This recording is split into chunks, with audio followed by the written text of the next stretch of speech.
queridos, aqueles que estão em casa também, boa noite, Deus abençoe a todos, né?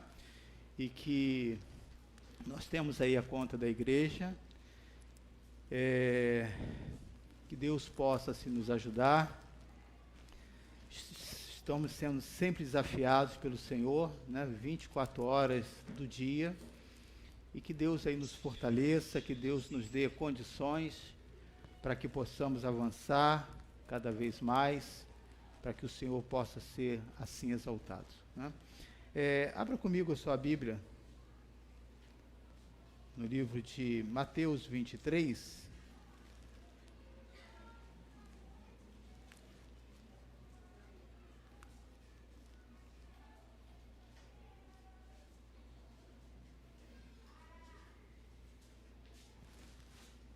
versículo 2 e versículo 3.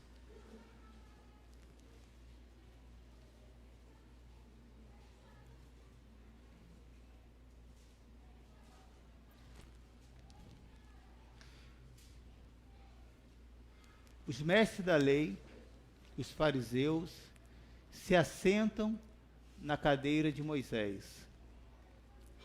Obedeçam-lhes e façam tudo o que eles dizem a vocês, mas não façam o que eles fazem, pois não praticam o que pregam. Jesus está trazendo aqui um alerta para os seus discípulos, né? Que nem tudo, que não há coerência entre o que é falado e o que é pregado. E ele vai dar um exemplo no versículo, deixa eu ver aqui qual é o outro versículo, nesse versículo 3, né? É uma aplicação, um ensinamento muito difícil para nós. Isso foi o fechamento da mensagem hoje pela manhã, eu quero fazer aí a introdução. É muito difícil você separar entre a função da pessoa e a pessoa. É extremamente difícil. E quantas são as pessoas que elas mesmas por si só não conseguem separar, ela está antenada 24 horas naquela função, né? Exercendo, mesmo não estando no consultório, mesmo não estando dentro da sua área de trabalho. Então, esse ensinamento que o Senhor aqui dá para nós é extremamente difícil separar, né, entre o que a pessoa prega e o que a pessoa vive. E parece algo tão fácil ou tão banal, mas não é. Porque isso tem levado muitas pessoas a saírem da igreja. Tem levado muitos a esfriarem a sua fé. Não tem aquela passagem, né, que diz que os olhos do Senhor estão em todo lugar? Na prática, mostra o quê? As pessoas que são cristãs, né, que têm esse olhar para as coisas cristãs, e eu observo você. Você já se deu conta de quantas vezes pessoas te viram fazendo coisas erradas que você não ficou sabendo? Você já parou para pensar nisso? Você já se deu conta de quantas vezes a sua atitude pode ter esfriado a fé daquela pessoa? Mas você vai dizer, o problema é dela, ela esfriou. Não. A Bíblia nos orienta que nós temos que ter calma, paciência, né, e muito cuidado com aqueles que são mais fracos na fé. Tem coisas que você vai aguentar com muita facilidade e achar que vai passar de boa, mas às vezes para o outro, uma simples palavra, um simples gesto, uma simples atitude que você passou na rua despercebido e não falou, a pessoa fica chateada. Posso aqui dar o exemplo, né, Beto? Esses dias eu entrei na loja, Beto do meu lado, eu ali preocupado, vendo o negócio, não vi Beto, mas ele me viu. Falou, pastor, estou aqui. Falou, Beto, desculpa. Mas imagina, né, se Beto tivesse dificuldade de lidar com isso, e falou, caramba, O pastor entrou, nem me viu. Então, lá na igreja, meu irmão na fé, isso, agora chega aqui do meu lado, nem fala comigo. Né? E esse simples atitude que você faz, não é que é errado, de você às vezes passar e não ver a pessoa, que você não vê mesmo. Né? Mas se a pessoa for fraca na fé, aquilo ali vai ser um abalo para ela, por ser um cristão e, acima de tudo, ser o seu pastor. Então, você não ficou abalado não, né, Beto? Não, né? Eu sei que não. Então, assim, veja, querido, que em todo lugar tem pessoas que te conhecem. Né? Tem pessoas que sabem que você é cristão. Então, o Senhor vai nos dar essa orientação aqui, dizendo que nós temos que aprender a separar para que isso não venha a abalar a nossa fé. E aí, na segunda parte do versículo 3, deixa eu ver aqui. Eu falei Mateus, né? Versículo 3. Mas não façam o que eles praticam. Deixa eu ver o que está aqui. É isso.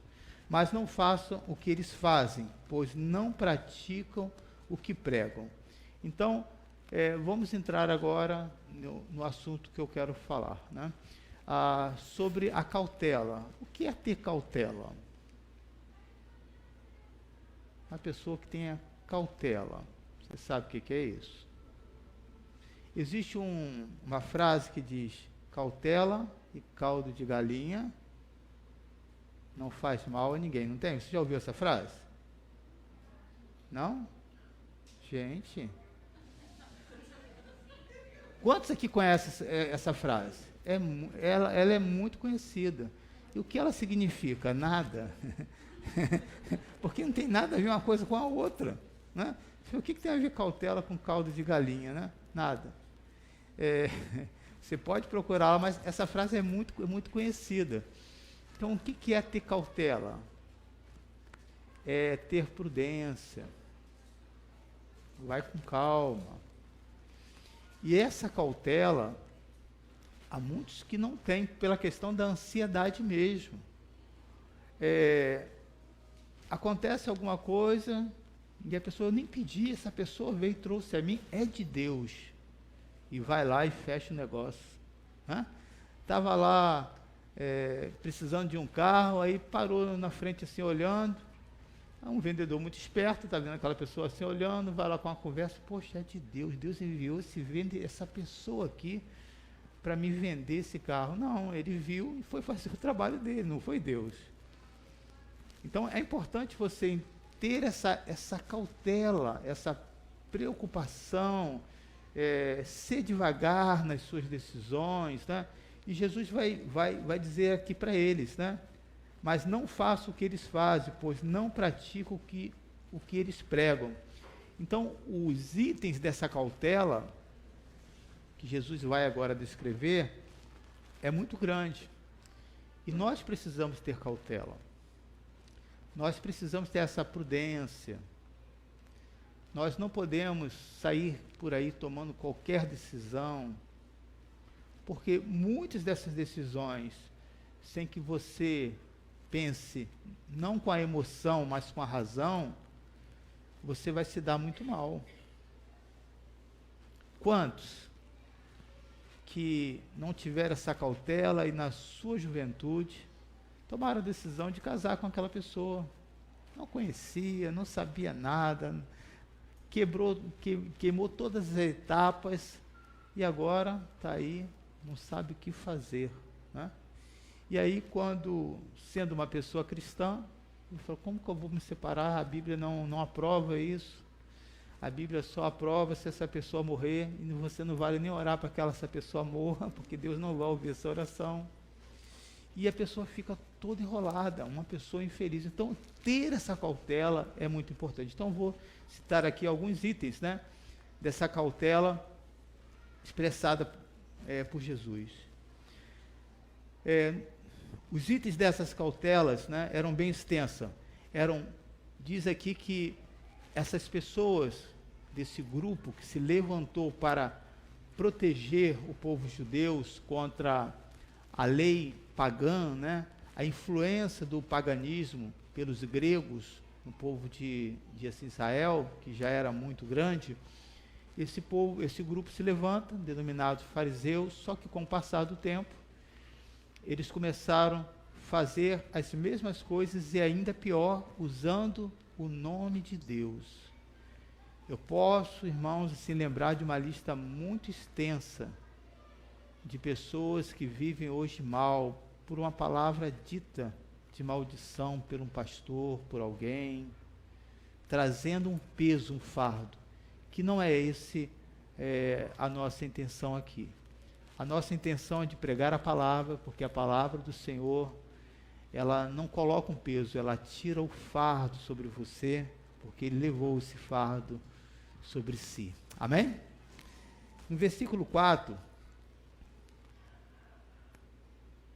eles atam fardos pesados e os colocam sobre os ombros dos homens, mas eles mesmos não estão dispostos a levantar um só dedo para movê-los, né? Então os fariseus pregavam os severos requerimentos da lei e sequer davam um exemplo de ajudar outro a carregar o fardo.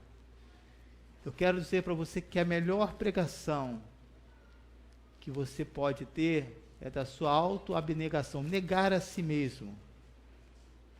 Dizer não para as coisas que talvez você tenha o poder, o direito, mas em amor ao próximo, há muitas coisas que nós precisamos abrir mão. Então, essa é uma questão que me fez lembrar, né? Que eles pregavam muito severo, mas eles mesmos tinham uma prática exclusiva para ele. É muito comum a gente ver isso aqui no assim, projeto social. Às vezes pessoas da igreja que sabem do trabalho que é sério, né? Mas quer colocar alguém que não é da região. Não, mas alguém que eu conheço. Nós já tivemos pessoas de Niterói, do Paraíso, Sacramento, né? E precisou sempre fazer essa triagem, porque a gente não dá conta, a gente tira a oportunidade das pessoas que são membros e da comunidade local. E as pessoas querem dar um jeitinho. E aí quando você vai para corrigir, as pessoas não gostam, né? Porque elas querem as coisas corretas, mas quando precisa de algo que foge à regra, não se importa, porque o mais importante é que ela venha conseguir aquilo que ela quer. Então era isso que eles faziam. Eles pregavam a palavra de Deus e depois começaram a acrescentar outras coisas, e as coisas que eram favoráveis para eles, eles ignoravam. Esquecia a palavra e praticava, né, as coisas erradas. Por isso que Jesus vai dizer, eles pregam, mas as suas práticas são totalmente diferentes. E aí eu trago essa pergunta para vocês. Você prega aquilo que vive ou vive aquilo que prega? Você é uma pessoa praticante da palavra, com conhecimento, com entendimento, ou apenas uma pessoa que admira? Que não sou essa pessoa religiosa, pastor. Deus é amor, Deus é a bondade, posso pecar à vontade, e eu falo a verdade. Posso beber? Pode. Pode fumar? Pode. A única coisa que você não poderá será entrar nos céus. Você pratica essa palavra? Você vive essa mensagem do reino? Eu afirmo para vocês, queridos, aqueles que vivem a mensagem de Cristo, elas têm uma mudança de vida. Há pouco tempo, eu recebo reclamação também, né? Quando algum membro da igreja que faz alguma coisa errada lá fora, e as pessoas sabem que é membro aqui, você sabe o que essas pessoas fazem? Ela vem até a igreja e tirar satisfação com o pastor. Pastor, como pode você ter um membro? Há pouco tempo recebi uma reclamação dessa. Essa pessoa fez isso, fez aquilo outro, fez isso. Como pode? Eu falei, não pode, querido. Não pode. Mas essa pessoa está em tratamento como eu e você. Mas você pode perdoá-la. Você pode orar por ela.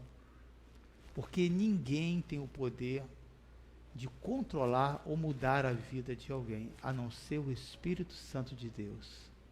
É Ele que te convence. Você pode dizer um amém aí? É Ele que te convence. Ninguém coloca um semblante de cristão, uma prática de cristão, né? Ser uma pessoa apaixonada pelas coisas do reino, se você não tiver uma transformação. E essa transformação ela acontece com ouvir a palavra de Deus, o estudo da Bíblia, a pessoa que ora, no momento que você quer estar aqui, porque esse momento é o momento também do agir de Deus, a sua prática de dedicação, de vida, de dinheiro, de oração, a sua busca em levar outras pessoas para o reino de Deus, são essas coisas que vão amadurecendo você e você vai tendo experiências com Deus. E você sabia que até as experiências ruins, negativas, aos seus olhos, é o ensinamento de Deus para a sua vida? Você diz, não fala isso, pastor. Por favor, é verdade. Primeira coisa que você vai ver, que a sua natureza não é diferente de um ímpio lá fora. Você sabia disso? Você está aí anestesiado pelo Espírito Santo. Porque uma vez que você se afasta desse caminho, você vai perceber o desejo, aquele que bebia por beber, o outro por fumar, o outro por adultério, e por aí vai. Pela cobiça daquilo que está no seu coração. Então nós podemos ver aqui que essas pessoas lançavam um fardo pesado. Olha, isso é muito real nos dias de hoje. A igreja tem que ser aquele ambiente, não light, mas um ambiente que você receba uma palavra viva, porque se a palavra de Deus é liberada, e encontra um receptor, um coração aberto, ela é transformadora. Você não sabe o testemunho de todos aqui, mas eu conheço de muitos, e eu sei como que a pessoa chegou aqui. E hoje, quando eu olho, eu fico contemplando, dizendo, Senhor, como Tu és poderoso, aleluia. Quem diria que essa pessoa hoje é uma apaixonada, uma pessoa transformada, ou transformada pelas coisas de Deus? Quem agiu, quem fez isso? Foi o Senhor. Mas por que essa pessoa teve essa transformação? Porque ela quis, porque ela se envolveu, porque ela participou. Então nós observamos aqui que o trabalho da igreja não é de apontar o seu pecado, porque o seu pecado, ele mesmo já te condena. Observa só, a primeira coisa que quando a pessoa está errado, levando uma vida diferente do que a Bíblia fala, a primeira coisa que ela faz, ela começa a faltar à igreja. Se vê o pastor, parece que ela viu o diabo. Foge. E vai dando sinais. Não, hoje eu não vim porque eu estou cansado. Hoje eu não vim porque estava chovendo. Mas você não tem carro? Não, mas eu lavei o carro, então... E aí vai. Sempre tem um motivo. Mas uma pessoa, querido, apaixonada por Deus, até quando ela está vindo para a igreja, se arrebentar a sua sandália, ela diz, com sandália ou sem sandália, eu vou chegar lá descalço, mas eu vou na casa do Senhor, e lá vai ter uma cola, lá vai ter um preguinho, vou colar isso aqui, mas eu vou estar na casa do Senhor, aleluia, glória a Deus, porque existe um desejo de estar aqui, existe uma paixão. Então, Qual é a função, como muitos me perguntam pelo zap, pastor, eu posso participar da ceia? Não sei. Mas a minha vida está, não sei. Quem tem que saber é você. Eu posso dizer o que a Bíblia diz. Pastor, eu posso fazer isso? Não sei. Eu não sei qual é o desejo do seu coração. Mas a Bíblia diz, e existe uma orientação para tudo. Segundo a Bíblia fala sobre isso. Agora, a decisão é sua. Existem dois caminhos. E a escolha sempre será sua. E qual é a minha função aqui no caso de não jogar esse fardo? Uma vez que a pessoa toma uma decisão errada, e ela se quebra todo, estraga a sua família, é muito comum você ver o outro lado dizendo, eu não te disse? Eu não falei para você não fazer isso? Nós não temos esse direito, irmãos. A pessoa já está machucada e você vai botar o dedo ainda na ferida? Ainda vai apertar? Sabe que é aquela parábola do filho pródigo? O que o pai fez? Ele recepcionou aquele filho.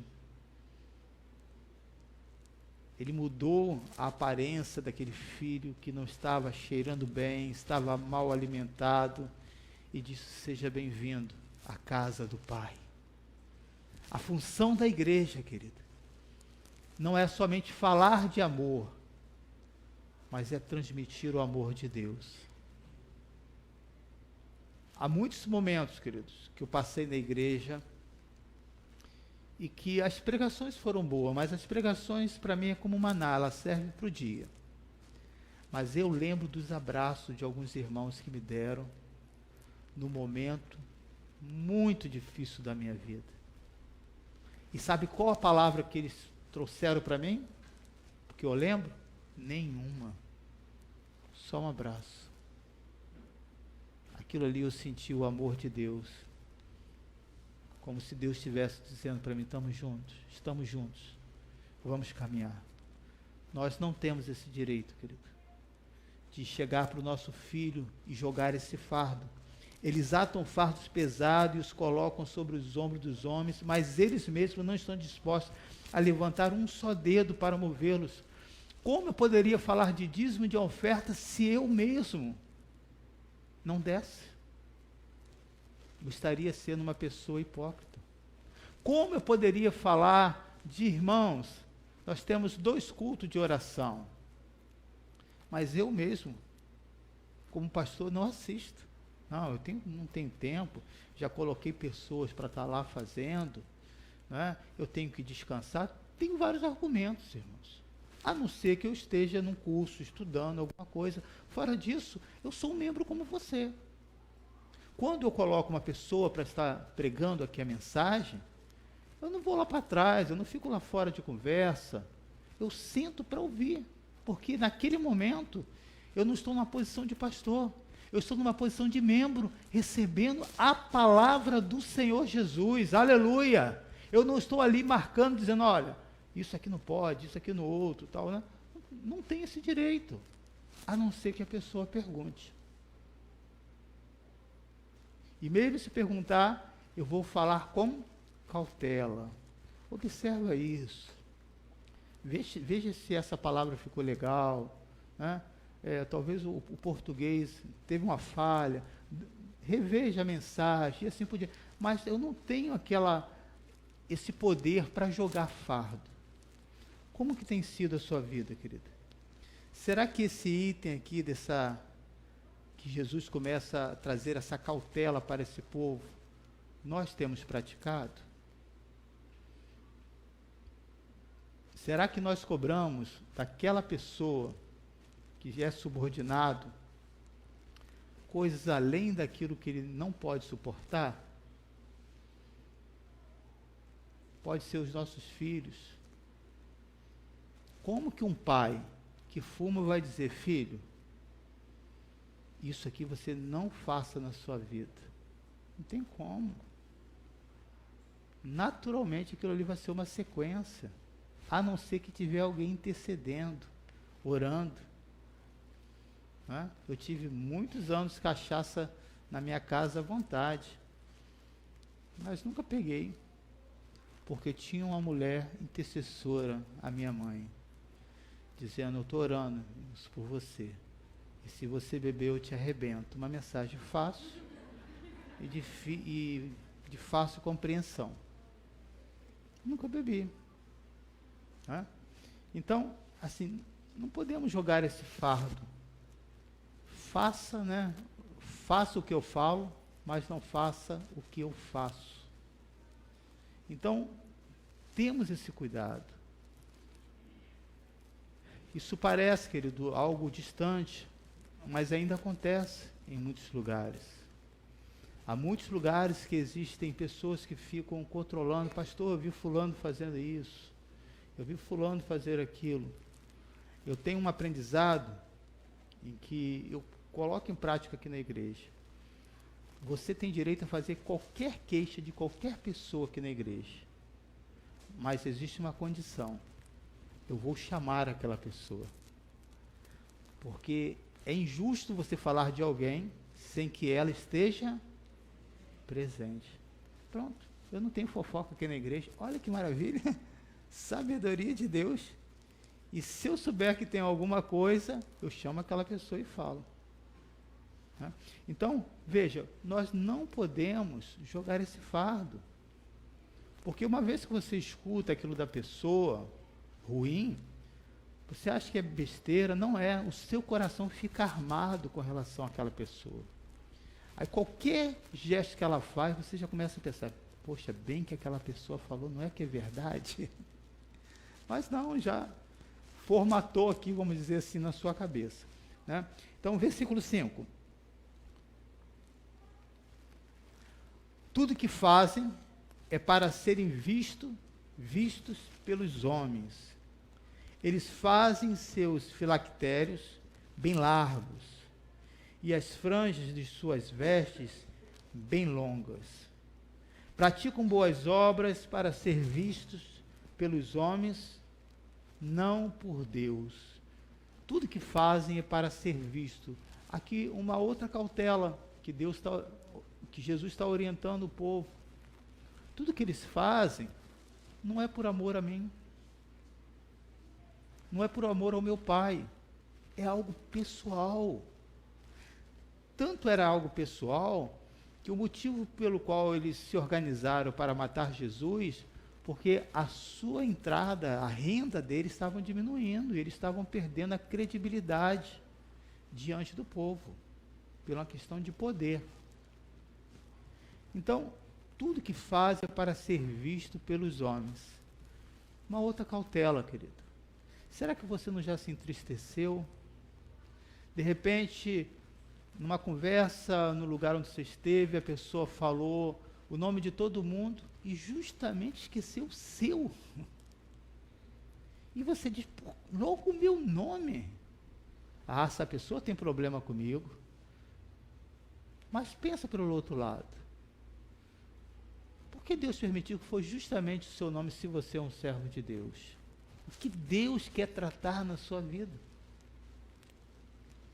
A Bíblia nos orienta que tudo que fizer, não faça para o seu chefe, para o seu patrão, mas faça para o seu Senhor, porque no devido tempo Ele vai te recompensar.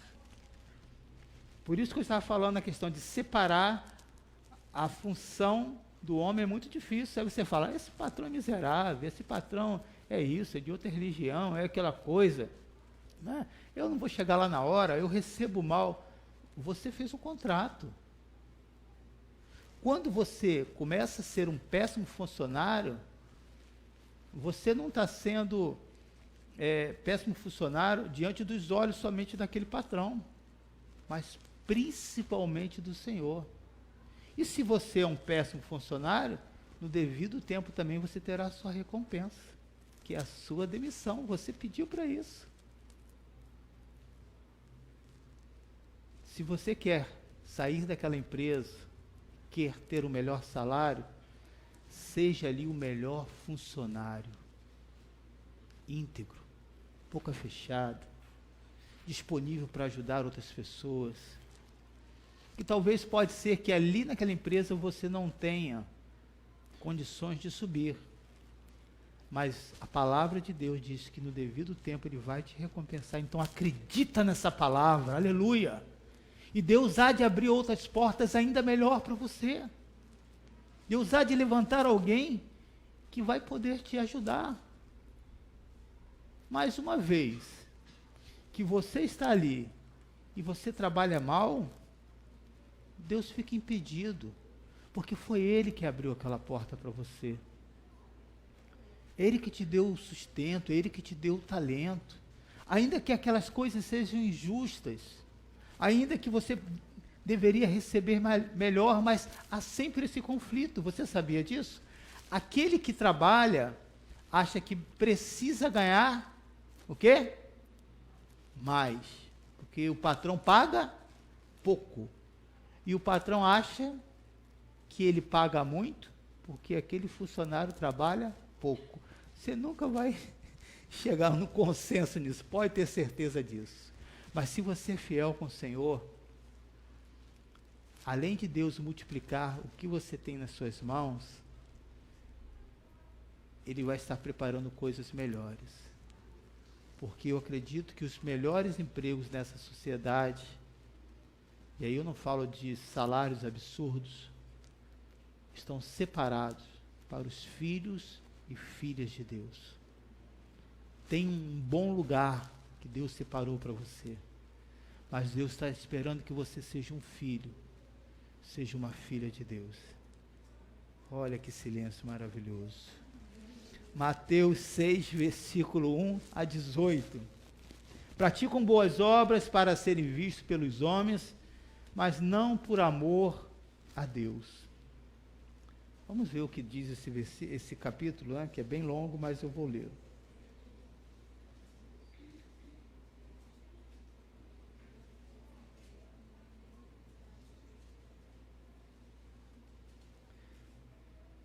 Ainda no versículo 5, é importante a gente dizer isso, né? Quanto menos, querido, trazendo para a nossa realidade, você apareça naquilo que você faz para Deus, mais o Senhor é visto na sua vida, mais o Senhor é exaltado. Aqueles que servem a Deus, eu vejo várias situações aqui, elas não querem que as pessoas saibam que ela doou ou que ela fez. Porque ela não está fazendo para aquelas pessoas. Ela sabe para quem ela está fazendo. Ela está fazendo para o seu Deus.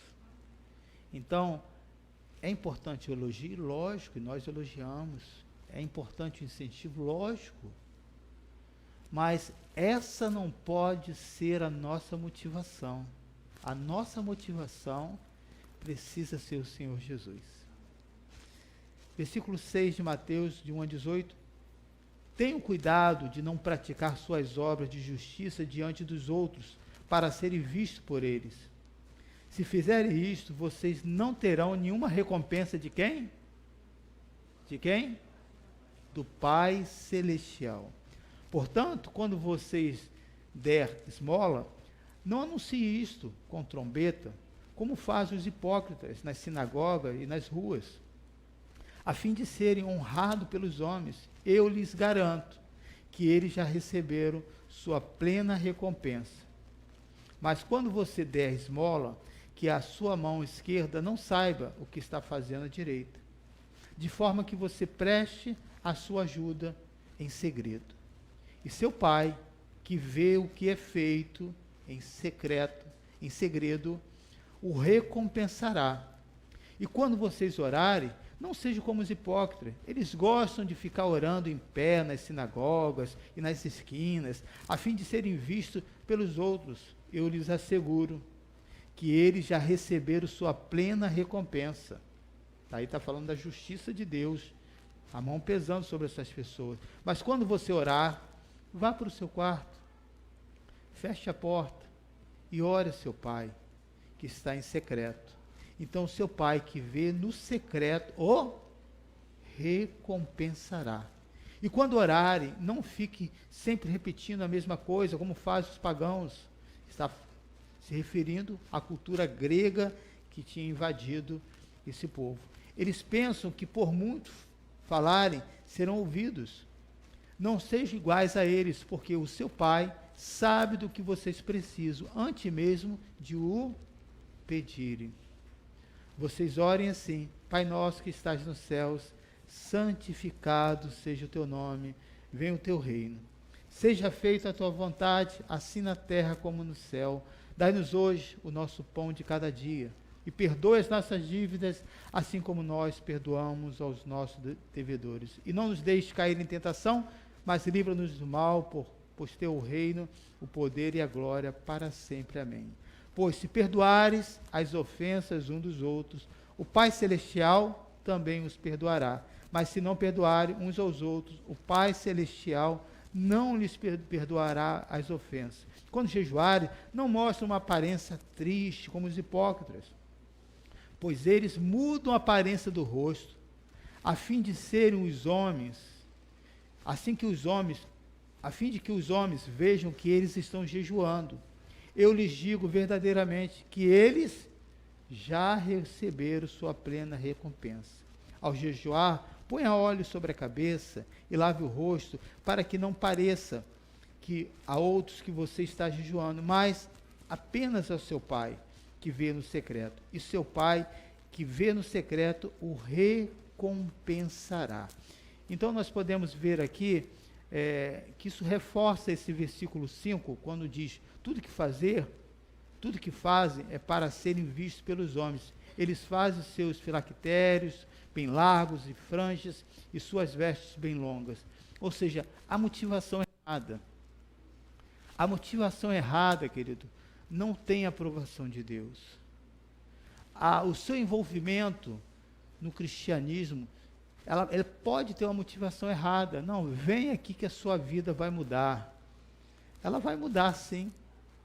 Mas, muito mais do que mudar, você precisa, acima de tudo, primeiro conhecer a palavra de Deus.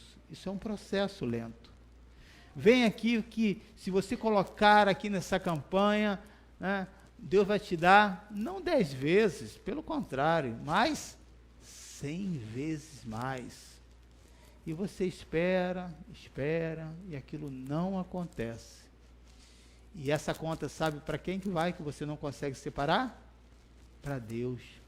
Evangélico, igreja de cristão, de crente, tudo mentiroso. Por quê? Porque a palavra não é pregada. Eu acredito na palavra do Senhor, querido. E eu não preciso, ninguém, pastor, precisa criar algo espetacular para atrair as pessoas. Precisamos apenas fazer o que Jesus fez. Ele acreditou na palavra do Pai, e ao pregar, as multidões iam se aproximando dele. O outro item de cautela dita por Jesus está no versículo 6. Mas quando vocês, 23:6. Gostam de lugar de honra, os banquetes dos assentos mais importantes da sinagoga, né? Então, eles amavam essa posição. Coloca para mim o versículo 7. Eles gostavam desse louvor, de serem saudados na praça e de serem chamados mestres. E aí Jesus vai dizer: mestre, só existe um. Por isso que eles ficavam irritados com Jesus. Mestre, é só eu. Né? Então, observe a atitude dessas pessoas. Amavam a posição e o louvor. O que motiva você a vir à casa de Deus, querido? Não pode ser a sua função. Quando eu estou de escala, eu venho. Mas se eu não estou de escala, eu não vou. Porque eu não estou de escala? Não. A escala é uma oferta que você precisa dar a Deus, né? É o seu serviço. Mas, acima de tudo, nós precisamos trabalhar, estar atento, observar a casa de Deus, estar aqui pronto para nós ouvirmos a mensagem do reino e assim por diante. Então, a nossa posição aqui, querido, não é a motivação. Se você é uma pessoa que tem a sua função aqui na igreja, e você é fiel, você não falta, mas você não vem ao culto, eu te pergunto, o que você vai poder dar para essa pessoa? O que você vai poder dar como professor se você não recebe a mensagem? O que você vai poder dar para alguém se você mesmo não está cheio da palavra de Deus? Então, a importância de nós entendermos que a nossa posição, acima de tudo, ela está submisso à palavra do Senhor Jesus. E no versículo 12,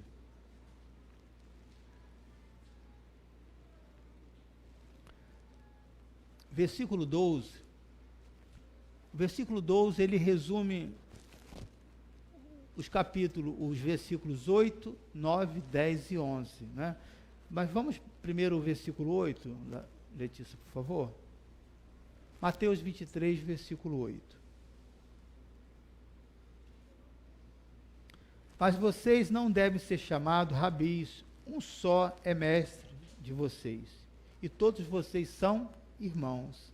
A ninguém na terra chame pai, porque vocês só têm um pai, aqueles que estão no céu. Tampouco vocês devem ser chamados chefes, porque vocês têm um só chefe, o Cristo. O maior entre vocês deve ser servo. E a explicação desse versículo está no versículo 12. Pois todo aquele que a si mesmo se exalta, será o quê? Humilhado. E todo aquele que a si mesmo se humilhar, será exaltado. Ser exaltado, querido, é algo que todos nós temos no nosso coração. Ser reconhecido. Ai de você, homem, que a sua esposa cortar ou pintar o cabelo e você não admirá-la. Não é verdade, essa esposa? Olha, o tempo fecha. Não tem nada de errado. Né? Nós gostamos de ser reconhecido. Nós gostamos de elogios. Está dentro da nossa natureza. Né? Porém, qual é o cuidado que nós temos que ter? Pois todo aquele que a si mesmo se exalta, será humilhado. Quando essa exaltação passa a ser uma soberba na sua vida. Você precisa de elogios toda hora, porque senão eu fico mal, eu fico para baixo. Porque afinal de contas, eu sou o melhor. Eu sou bom. Eu sei fazer as coisas corretas. Isso é uma soberba. Né? Que a pessoa, no seu íntimo, ele precisa ser exaltado. Então, quando nós não temos esse cuidado, Deus permite alguns tropeços, algumas atitudes para que venhamos ser humilhados. Eu posso dizer que muitos, né, na área do esporte, eu já vi várias situações assim, a pessoa na linha de chegada, ele já começa a comemorar, mas não percebe e o outro passa por ele e chega primeiro do que ele. Né, se exaltando, eu sou melhor, né? Fica lá naquela confiança e ele é humilhado diante das câmeras, diante de todos. Por mais que você seja bom naquilo que você faça, e você precisa também reconhecer, eu sou bom nisso, mas porque eu tenho certeza que esse talento tem sido dado pelo Senhor.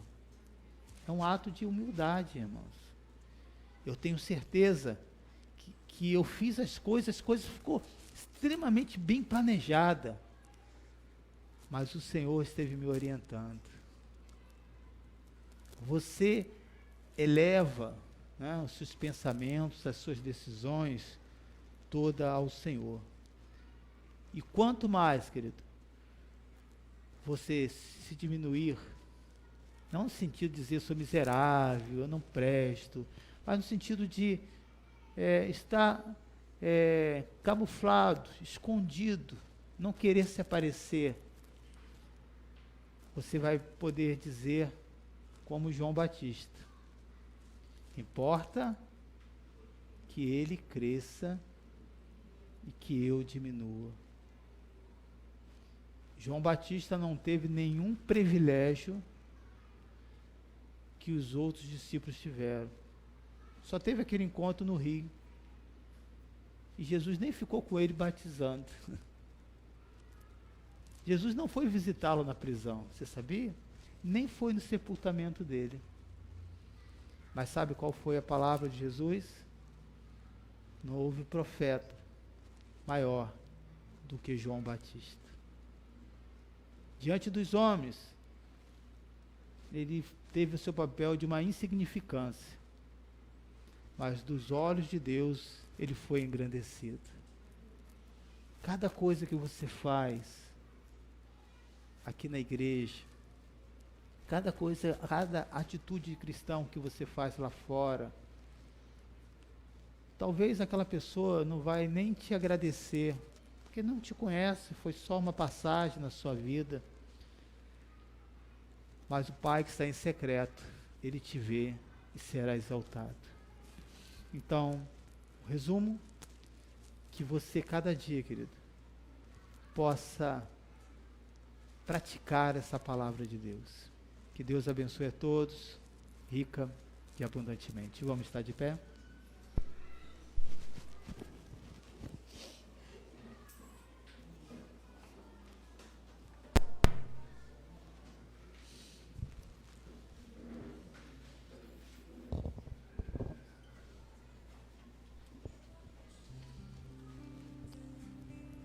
Quero que você feche os seus olhos. Eu quero orar pela sua vida.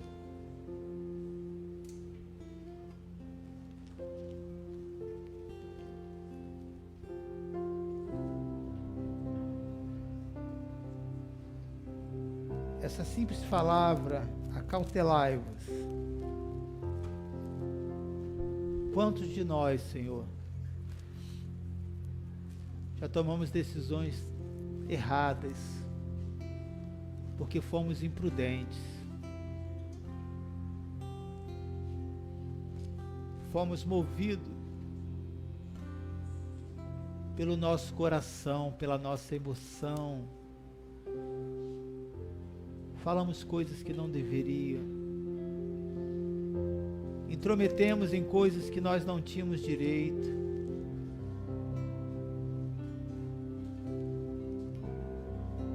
Senhor, que dê essa cautela, essa prudência para o teu povo. Dê essa tranquilidade.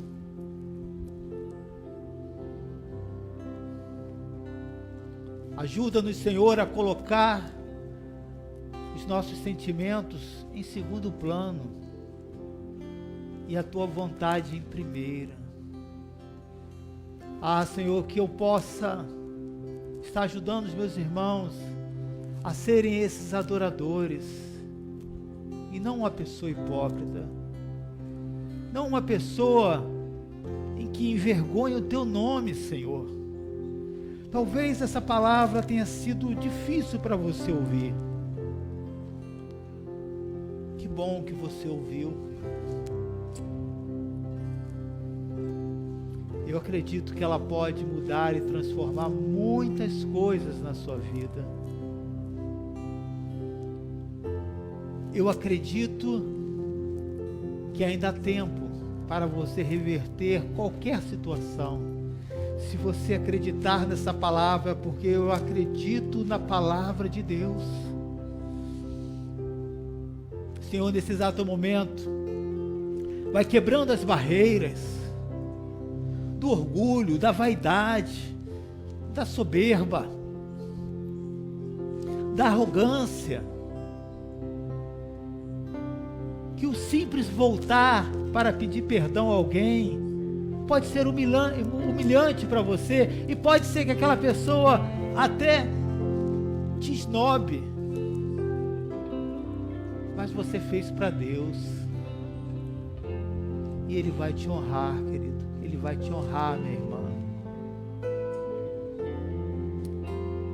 Eu acredito que a presença de Deus está nesse lugar. O Espírito Santo do Senhor está passeando sobre a sua vida e dizendo: meu filho, minha filha, se você diz que acredita mesmo, então seja praticante. Não faça algo fora da minha palavra. Aquieta o seu coração. Espera. Muitas coisas não serão mudadas na sua vida da noite para o dia. Não porque Deus não quer, é porque você não vai suportar todas as mudanças. Mas Ele está trabalhando na sua vida. Glória a Deus. Ele está tirando esse coração duro de pedra e colocando na sua vida um coração novo. Que Deus possa te visitar nessa noite em sonhos. Que Deus possa usar as pessoas para falar com você. Que num louvor você seja tocado pela presença de Deus. Comece a glorificar a Deus, igreja. Comece a dar louvores ao Senhor. Enche o seu coração. Não deixe que ninguém te acuse. Porque ninguém pode jogar nenhum peso na sua vida. Porque o Senhor tomou esse fardo. Ninguém pode te condenar por atos ilícitos que você fez, se você pediu perdão ao Senhor, e todos estão sujeitos às mesmas falhas.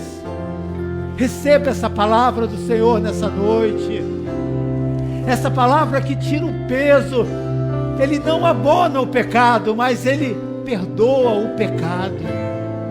Pode ser que existam algumas consequências, e até é necessário para que você possa ver que não vale a pena andar em outro caminho, a não ser no caminho do Senhor.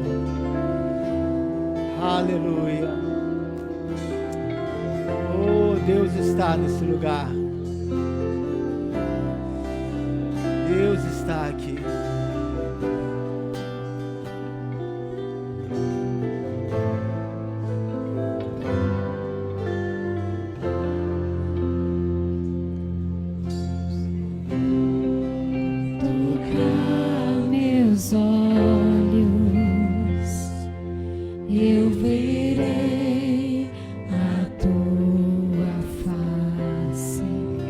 Suas mãos e diga: se o Senhor tocar meus lábios, eu serei purificado. Se o Senhor tocar meus pés, eles correrão pra ti. Se o Senhor tocar meu coração, eu serei totalmente teu, totalmente teu. Se o Senhor tocar meus olhos, eu verei a tua face. Aleluia. Se o Senhor tocar meus lábios, eu serei purificado. Se o Senhor tocar meus pés todos os dias, eles correrão pra ti. Vem, toca no Senhor. Se o Senhor tocar meu coração, eu serei totalmente teu, totalmente teu. Eu jamais serei o mesmo.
Deixe que Ele te toque. Aleluia. Eu jamais serei o mesmo quando teu amor tocar em mim. Toca-me, Senhor. Eu jamais serei o mesmo. Eu jamais serei o mesmo. Eu jamais serei o mesmo. Toca-me, toca-me, toca-me, toca-me.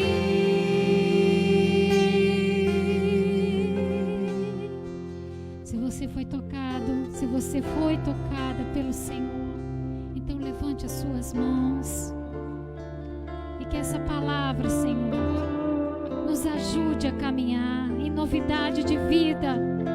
Tenha misericórdia de nós nesta noite. Tenha misericórdia de nós, Senhor, nesta noite, Pai.